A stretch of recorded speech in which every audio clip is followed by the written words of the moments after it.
Hey, what's up, everybody? Chad Calek here, and welcome back to the In a Crowded Room podcast for a special episode about the madness that is going on a block away from my house right now and across America. If you're watching the news and you're seeing the riots and looting that are going on in Santa Monica, that area, it's called the Promenade. It's a shopping area that is basically the first 5 blocks from the beach into Santa Monica. So there's Ocean Ave, 1st Street, 2nd, 3rd, 4th, and 5th. And the heart of it is the 3rd Street Promenade area, where the most of the rioting is taking place. Well, it's throughout the entire promenade, but everybody's gathered on the clips that people are seeing. That is 1st Street. It's also the entrance to the Santa Monica Pier. Now, I live on Ocean Avenue. They're on 1st Street. So out my window, I can see everything that went down today. It was right there. And there's so much to unpack here and talk about. And it's stuff that I've been talking about. If you listen to the In a Crowded Room podcast, you'll know that in episodes, I think 96, 97, 99, 101, I said that I thought by June 1st that America would be on fire, that cities would be burning. And I guess I was off by a day. It happened a little bit early. And it's interesting because the spark that lit the fire is Mr. Floyd. George Floyd, a man that was executed by a police officer. And I'm going to talk about that whole situation here. And we'll get to it because I have a lot of thoughts about it. But what's going on right now, I think, is something that for me it began with 9/11. Now, what does 9/11 have to do with this? Well, just follow me here on this a little bit. When 9/11 happened, I was out here. And I remember waking up to a phone call from Justin of him just freaking out because he was in the Midwest. And he was saying, turn on your TV, you're not going to believe what's going on. We're being attacked. And like all of you, I watched the buildings fall, and yeah, I felt this immense amount of anger, and I wanted somebody to pay for it. And then they served up the enemy, and they said, this is who it is, this is who did it. And trillions of dollars later, and over 1 million Iraqis killed later, I started hearing these stories about how it's not true. Like there was so many things that couldn't be possible. And at first I was like, oh, shut up, whatever. Whenever you're the most powerful player in the game, everyone's going to talk bullshit. And I didn't buy into any of the conspiracy theories about 9/11. And then a friend of mine said, no, you should really watch this documentary, Loose Change. Like, there's some stuff here, man, that doesn't make sense. And I watched that documentary and 10 like it. And, 10 documentaries that said, the conspiracy theories are all wrong. And eventually I made my own documentary called Truther. And what I did with that documentary is, because I was tired of opinions, I went back and I pieced everything together that happened that day with just footage from first responders, because footage doesn't lie. Not anybody's opinion. What did people shoot the second they showed up? And that could be first responders meeting the general public. Could be fire and rescue. Could be anybody that was a first responder to what it could be press, local radio and TV. And I started reconstructing that day with just footage. And it blew my mind that the story that we were given was not even close to the truth. Was not even close to the truth.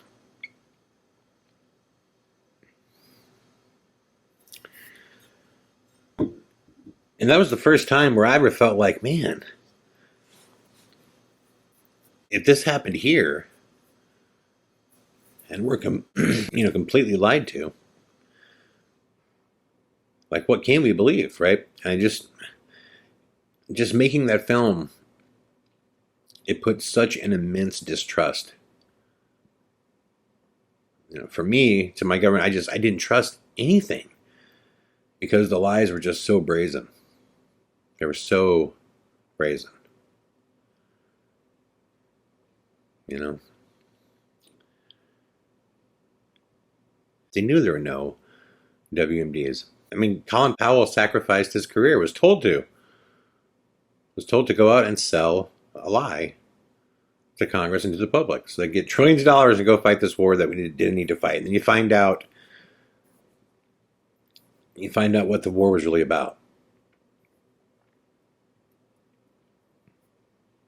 And I didn't want to believe that it was about the drug industry, that it was about what's left of the oil industry being past peak oil. I didn't want to believe any of that shit. And then we take control of the poppy fields over there, and 97% of the world's heroin now comes from Afghanistan, which we have, armed Marines guarding those fields. This is a fact. And suddenly America now has a huge pill problem that now rolls into a huge heroin problem. Interesting how that happened, And I could make 10 documentaries on that. But that was the first time where I was just like, for me, now, I'm sure this is, age group. You can go back through time and see everybody from, JFK to, Eisenhower warning the public, saying, beware of the, secret groups, beware of the industrial military complex. Kennedy just said there is, no place, for these secret groups to exist, right? Like, these are presidents that were warning us of this stuff. And it's like, I know why people don't take it to heart and run with it, because our lives are too busy. We have too much going on. We don't want to believe that. We don't want to believe that there's an evil hand at play and that we're being lied to constantly. And there's just this massive game about, power and money. And it's ran by extremely sick and corrupted individuals that could give two shits about who we are. Like, no one wants to believe that. So a lot of us choose not to. Because it's more fun to believe you just play for a good team. I'm an American. Americans kick ass. Who doesn't want to think that? You want to be on the good team. It's so easy to adopt this, nationalism viewpoint where you just want to, wear the red, white, and blue, and no matter what it is, say we're right. Because we're just, George Bush Jr. told us the bad guys are evildoers. They do evil, not us.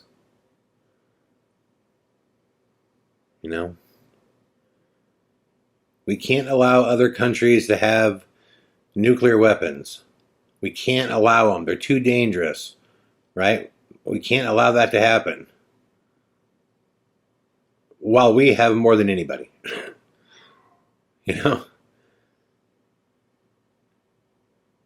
Very few countries have demonstrated the absolute, drive, the insane drive that America has to dominate the globe in every aspect. And we're telling other countries that you can't have nukes because you're the evildoers and we're not. And I want to believe that. I did, like anybody else, you know. But then 9/11 hit me in the face, man. And after doing that documentary, that is not, I knew that is not the world we live in. And it woke me up to what is really going on. And it made me look at everything else with a skeptical eye. Now, I'm just talking about the government here right now, guys. And that was kind of like my gateway drug, right? And then you start realizing that there's many different levels of government. You know, there's state government. And then you find out that all these different, governors that are running the states are like these tentacles of who's running the country. I just found out Gavin Newsom is like Pelosi's son-in-law or some shit. And it's like that across the board. You look across the board, and everybody that is a state governor has some connection that's completely nepotistic in some way to somebody who's already, in Congress, or a past president or a future president. It's this big fucking cancer that just replicates over and over again, year after year, year after year. They vote a new person in, but you find out, well, it wasn't really a new person. It was a new physical body, but it was the same thought process as the last guy. And we do a two-party system to assure that.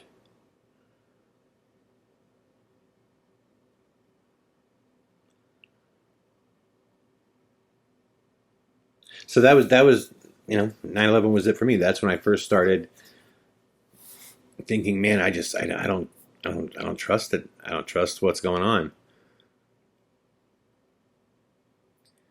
And then when it came to, the state levels and seeing,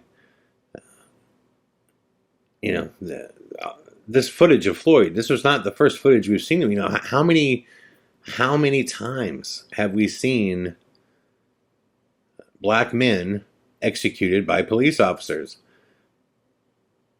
for no reason? And every single time the cop walks. That's the worst part about all of these videos and all of these cases is that some footage just came out tomorrow of Chad Calek with his, foot on the neck of a black man or a white man or any other colored man crying for his mother. Crying, because he can't breathe. Begging for air. Begging for his life. It wouldn't have been a week that I got to sit around at home. And I certainly wouldn't have gotten murder 3. I don't know how the hell this guy got 3rd-degree murder and how he's not charged with 1st-degree murder.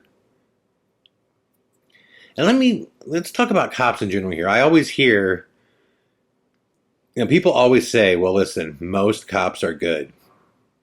The reason I don't buy into that is because of the blue line, the good old boy system.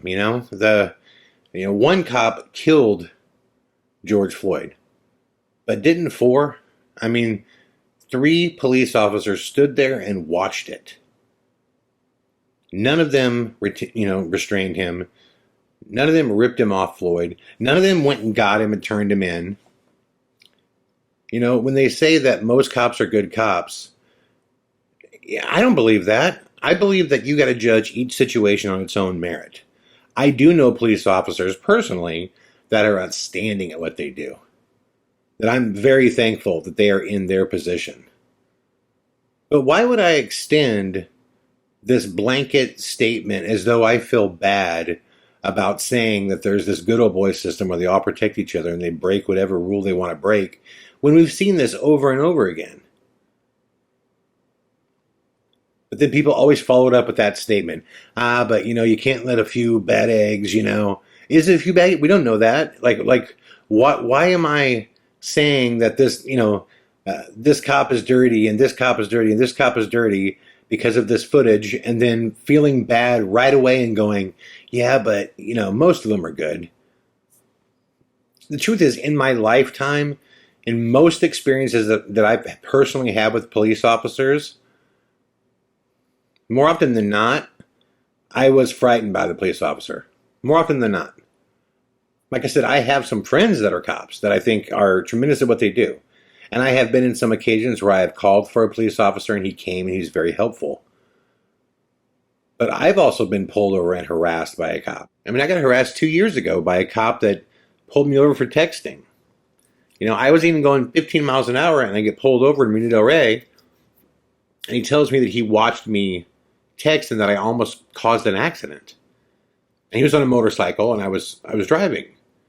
And the truth is, I did not remember texting, nor did I see any accident that I caused. I would have known if I almost caused an accident. So he was asking me, basically wanting me to admit doing it. And I said to him, I said, well, listen, I will admit that I do text while I'm driving. That's being honest with you. That's something that I do commonly do. I don't remember texting at the intersection that you're talking about. And I definitely don't remember, causing any accident or almost causing an accident. But, I'm saying this to him. I said, but having said that, you are the police officer. If you want to give me a ticket, then I will accept the ticket and I will determine if I want to go to court to fight it. So he's pretty much saying to me, I'm full of shit. He's telling me that, basically, that I'm lying. So I just stopped talking to him because I'm not lying and I don't want to get into a fight. So he goes and he writes his ticket and he comes back. And I'm telling you, man, for 10 minutes, this dude just verbally laid into me. Just a verbal fucking whiplash.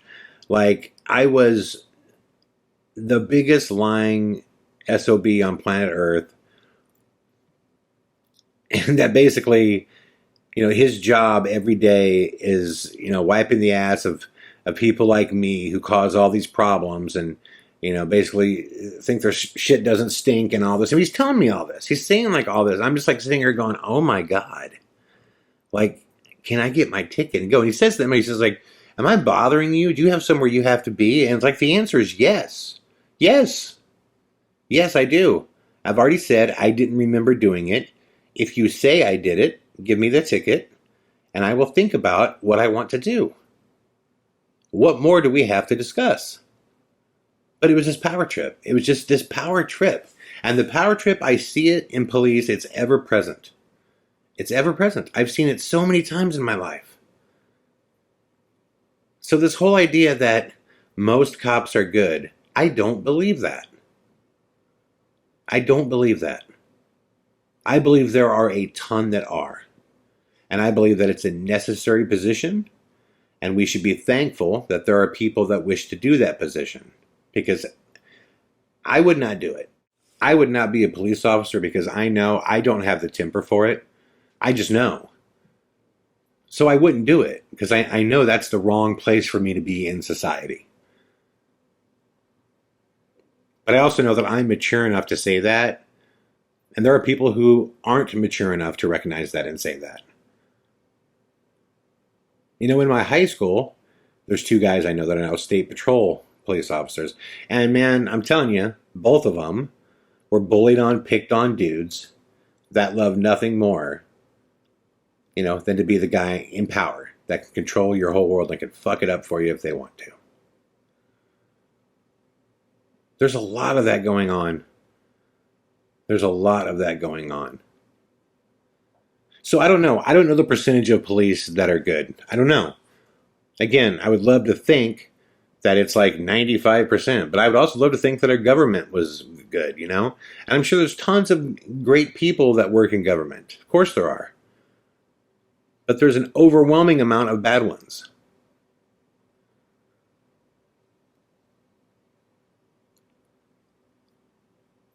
This year has just been a crazy time for people. There's so many things that have occurred over the course of the last year that have opened people's eyes up to massive, massive lies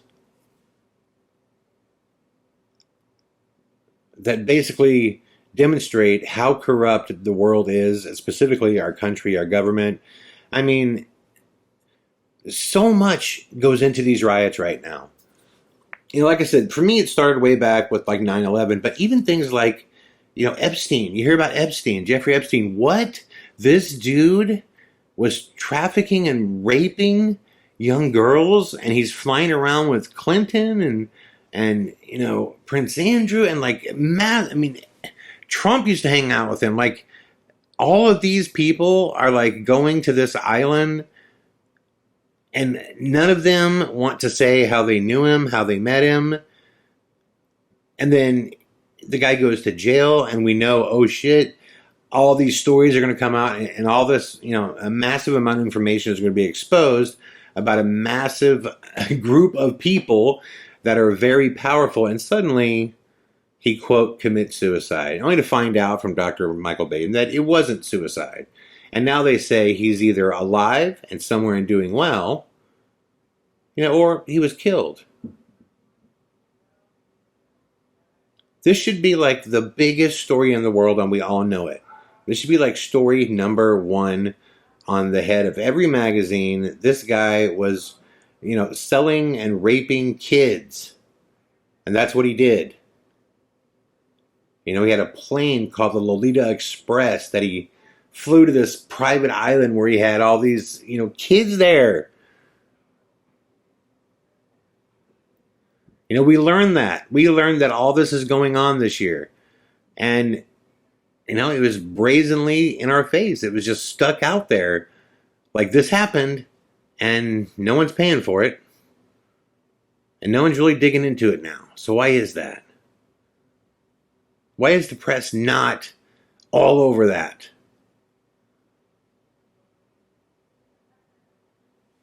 We see this. We see, okay, well, man, so there's more shit that I don't trust within the powerful circles of, the government and society in general.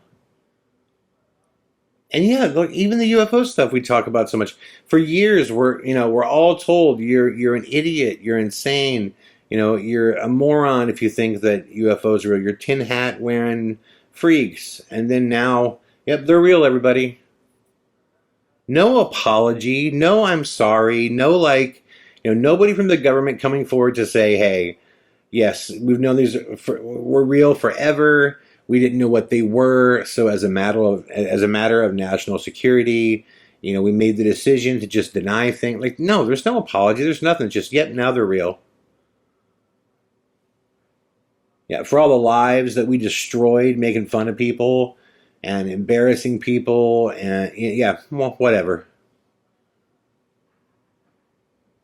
And it was just one more thing where we all sit there and go, whoa. So we were lied to this whole time. Yep. So when we first heard this stuff about Epstein and all this stuff, and we were told it was all BS and it was all overblown, we were lied to the whole time? Yep. So he wasn't, he didn't commit suicide? We were lied to? Yep. So with 9/11, like, that wasn't Osama bin Laden and his guys? Nope. So we were lied to? Yep. I'm just saying all these things start adding up, and they add up to something I'm going to get to in a little bit, but they keep adding up and we keep seeing them. And then, suddenly we're hit with this virus. And at first, we're told it's going to be, millions of people are going to die and everything's got to shut down. And, everybody was so freaked out, they were just like, okay, tell us what to do. The government said, well, stay home, we're going to take care of you guys, don't worry. We've got plenty of money, we've got the largest economy in the history of the world. If there was ever a time where we have capital and the ability to help, it's right now. Don't worry, stay home. And then, sure as shit, suddenly the facts start getting muddled again. We don't know what it is. We don't know what percentage of people it kills, what percentage of people it doesn't. We were told one day in California that, 20 million people are going to get it. There could be up to, a million people alone in California that die. And then we hear there could be 200,000 in California that are going to die. And then suddenly it's like hardly anybody's, like maybe, under 2,000 people have died. It's like, what? Whoa, what's going on? And then the economy is just crushed. Just, people are told you can't work. And the government says we're going to send you $1,200. $1,200 is what you're going to get. And then for 3 months, we're not going to allow you to work. They can do math in Congress, guys. It's not like they don't know what's going on. They know that families, or much less an individual, can't live for 3 months on $1,200. And the stimulus checks, they said they're going to be there in 2 weeks. Man, there's like 30 million people right now that don't have them. Right now. Who do they trust? What are they supposed to do? So it's like, oh, wait, so we were lied to. Right. Yes. And then you find out, well, no, it's not killing 2 million people.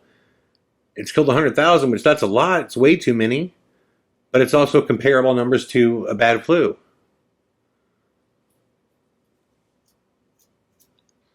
And then you find out that all this money that was supposed to go to small businesses and, to individuals through grants and loans is completely unfair. That the Lakers are taking like $10 million. Why, the small business owner up the street that has the nail salon is closing down. And you're hearing about this going, it's just corruption. And you're like, wait a minute. So my friends who have small businesses that can't get a $10,000 loan are being, put on hold. So the Lakers could have a $10 million loan. The Lakers, a company worth $4.6 billion, that's completely okay. And it's like, yes, that's what's going on. Okay. So we were lied to. Yes. Like, how many times can you hear we were lied to? Yes. How many times can you see corruption, spill out onto your doorstep? When you took the time to invest, to believe, you wanted to believe that we were the good guys. You wanted to believe that, yeah, there might be a few bad apples, but, for the most part, there's good people running the show. And we're just learning that's not the case. That's not the case. And I think what we're seeing right now is just the culmination of all of this, guys. This has been building for so long. And then you get, whether you like Trump or dislike him, you get, he's a president that just drives the line of decisiveness. You are on my team or you are off. You are with me or you are fucking against me. And that is the way that he rolls. And that is my problem with Trump. I could care less about the Republican, Democrat, whatever, man. People have their own views. That's cool. There's different things you can disagree upon politically. But the thing that you should all agree on is that we all got to live together, man. We got to find a way to be friends. We got to find a way to support each other. We're all people.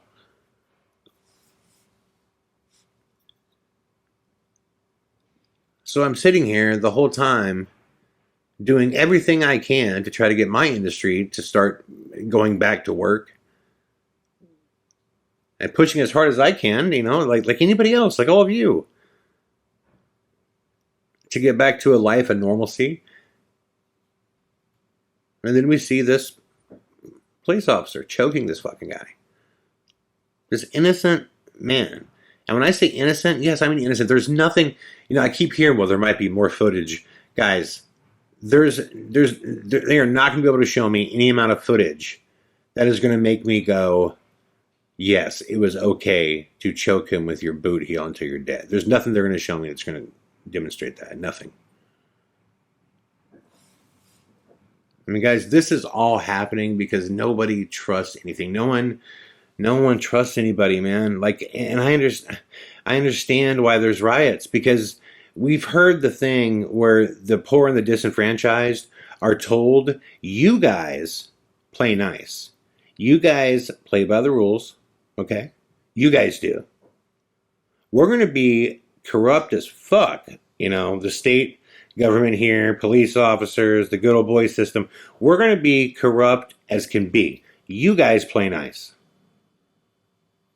If you don't like the problem, then get together with your community leaders and let's work out some programs and let's try. And they get to the point where, like, listen, we've done this. We've done this. We've done the Kumbaya candlelight vigils. We've done it. Nothing's changing. Nothing is changing. There will be another video of another George Floyd. We will be forced to watch somebody just execute somebody because they have a God complex and they're in a system that makes them feel as though that's okay. That dude did that in broad day. Look at the video. He's so comfortable, man. He's so comfortable executing him. If you're a black man in America and you're looking at that, oh my God, I can't imagine what you would feel like. You would feel like what it is. You can be executed and no one gives a shit.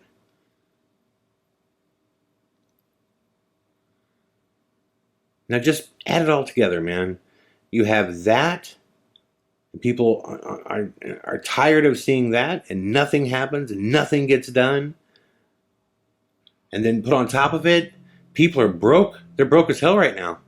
They are broke. They don't know how to pay their bills. And Congress is the Senate's on paid vacation right now. They're on paid vacation as people are waiting around to see if there's going to be some other stimulus, possibility that comes their way. People are broke. They're hungry. They're scared. They don't know what they're going to do. And now they have to contend with cops killing them. And then I saw today Trump is basically having a dick wagging contest, man. Just saying, if these states don't get under control, I will. I will come in with the military and we will resolve this. Great, that's what we need. We need more guns. And we need more, look, obviously, when it comes to just looting and stealing people's private property, that's horrific, and that isn't the answer. And who would support that, man? I don't support that at all. And I wish that wasn't the case. But, it's one of those things where I'm like, didn't Congress think of this? Didn't Trump think of this when they were sitting around, saying we're going to drive unemployment, upwards of 40 million people and give them nothing to live off of? When none of it was their fault. Nobody here created the coronavirus. What did they think was going to happen? I kept reciting the same line that always hit me so powerfully: the hungry people don't stay hungry for long. And when these people look around and they say, not only am I hungry and am I starving, I don't trust anybody. I don't trust that it's going to be better. I don't trust that if I got together with my community leaders and I, once again started these different programs and went and talked to, my local community leaders and local judges, that anything will change. Nothing changes. Nothing changes, and we've seen it. We've seen that nothing changes. And this is what you get, because sometimes when nothing changes, sometimes you got to burn some shit.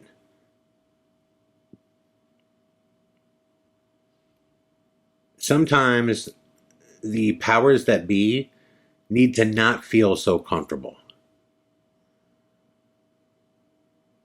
They need to feel that maybe this violence could touch them. Maybe they don't get to go on paid vacation. Maybe someone will come find you. And should never get to that. But that's how people feel. They're freaked out. And yes, are there people that are just completely, taking advantage of the situation to try to steal shit? Yeah. What do you think is going to happen? Especially on the back of, a pandemic in which everyone was told, here's $1,200. Lock it down. And now they're talking about campaigns like, well, we're trying to come up with some kind of campaign to incentivize people to go back to work. That's great. I think everybody would love to go back to work, but just remember, it's not like their old jobs are just waiting for them. At least half those jobs are now gone. I just literally read the article today that half of the old jobs that people were forced to, ordered to stop working, don't exist anymore. They can't go back to them. People need help right now, and they're seeing footage of a man being killed.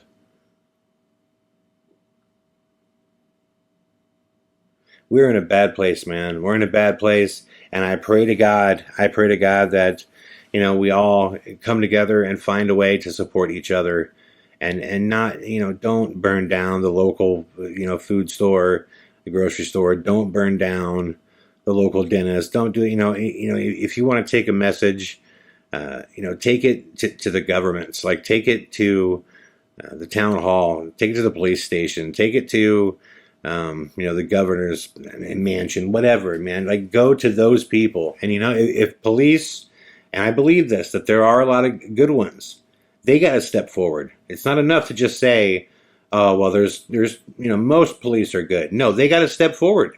They got to step forward and denounce this. They got to say, I'm not on the side of this blue line. I'm not going to play that. And I'm not going to sit by and watch somebody else do something crooked as hell and condone it. Because until we start seeing police, as I saw a couple did in the last couple of days, marching with these people, then you don't just get a pass. Just because you're a police officer, you don't get a pass in the assumption that you're automatically good. No more than I would give any stranger a pass and assume that they're good. They got to prove it. And the police officers that are against this need to stand up and say they're against it. I knew this was coming. I think everybody did. If you really thought about it, I'm saying I'm some visionary, but you could see it coming, man. And I'll tell you what I hope. This is the last thing I'm going to say about this, because none of this is over by a long stretch, man. We got a long ways to go. It is one unstable country we're in right now.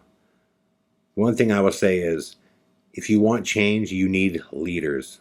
Those of you out there that are protesting and putting together these demonstrations, if you really want change, you have to have a leader. You have to have somebody to carry that cause. Where is our Martin Luther King? Where is our JFK? And I know these guys were assassinated. I know that, but what they did lived on and echoed. You have to have leadership. You have to have leadership, and I hope they do. I hope that leaders emerge to say these changes have to be made. No more talking now. The changes got to be done now. No more, candlelight vigils and, kumbaya singing and, smiling and everybody make nice. No, wait, change now. But you got to have leaders. You got to have leaders to sit down with the people that need the change. You got to have leaders to lead the demonstrations. And I don't see that right now, and I hope that happens. I hope that leaders emerge and step up for the side of change. Because on the flip side, the only good thing about situations like what's going on right now is that you do get people's attention. People are definitely very aware of what's going on. You set a fire in the master's house, he's gonna listen. To everybody else out there, be safe, man. Be safe. To the family of George Floyd and to anybody else, period, who's been harassed, shot, hit, any of that stuff. God, man, I have such empathy for what you all go through. I could not imagine if someone took my daughter from me, some piece of shit cop just choked her life out. I would want blood. I can't even say those words, guys. Jesus. We're in a rough time right now. We are all in a rough time. Let's stick together, man. The United States of America is not states, it's people. It's people. That's all of us. We're starting to get a real idea of what the world really looks like behind the curtain. So I think the question is, what do we want to do with that information now? Now that we're seeing just how corrupt things are, how do we really, really change it? How do we change it? I don't know the answer to that yet, but I know we just got to stick together and, speak up when things are wrong and keep trying to find a way to fight the things that are wrong without hurting the wrong people. You guys be safe, man. Much love. Take care of yourself. And I'll talk to you guys soon. Bye-bye.